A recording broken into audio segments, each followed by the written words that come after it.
ጥበብ ስልጣን አላት ይባላል። ነገር ግን ያንን ስልጣን ተጠቅሞ በቢሊዮኖች ልብ ውስጥ መንገስ የሚችለው ጥቂት ሰው ብቻ ነው። ዛሬ ስለምንነጋገርበት ሰው ብዙ ተብሏል፣ ብዙ ተወርቷል። እርሱ መንገስ በዙፋን ላይ ብቻ አይደለም በህዝብ ልብ ውስጥም እንጂ የሚለውን በተግባር ያሳየ የዘመናችን የጥበብ ምልክት ነው።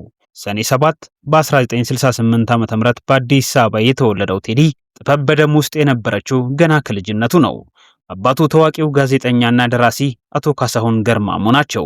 ቴዲ ገና በለጋ ዕድሜው ነበር አባቱን ያጣው። ነገር ግን የአባቱ የሥነ ጽሑፍ አሻራ በእርሱ ውስጥም ተተክሎ ቀረ።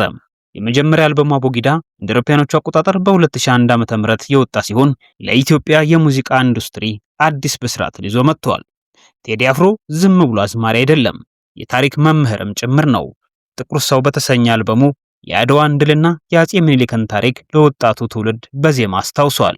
ቴዲ ልዩ የሚያደርገው በስልጣን ወንበር ላይ ሳይቀመጥ ህዝብ ንጉስ ብሎ መጥራቱ ነው።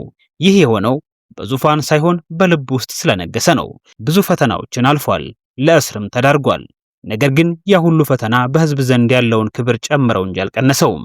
ለዚህም ነው መንገስ በዙፋን ላይ ብቻ አይደለም የሚለው አባባል ለእርሱ ሙሉ ለሙሉ የሚገጥመው። አሁን ደግሞ መላው የጥበብ አፍቃሪ አዲስ ስራውን በጉጉት እየጠበቀው ይገኛል። ኢትዮሪካ። ይህ አዲስ ቃል የቴዲ አፍሮ ቀጣይ ስራ መጠሪያ እንደሆነ እየተነገረ ነው። ሬ አንበሳ፣ ካ ደግሞ የጥንታውያን ኢትዮጵያውያን የመንፈስ ኃይል መገለጫ ነው። ይህ አልበም ሚያዝያ 11 ቀን ለዳግማይ ትንሣኤ የሚወጣ ይሆናል። ምን አይነት አዲስ ምልክቶችን ይዞ ይመጣ ይሆን? ብዙዎች ኢትዮሪካ የኢትዮጵያ ህዝቦች የመንፈስ ልዕልናን የሚገልጽበት ስራ ይሆናል ብለው ይጠብቃሉ።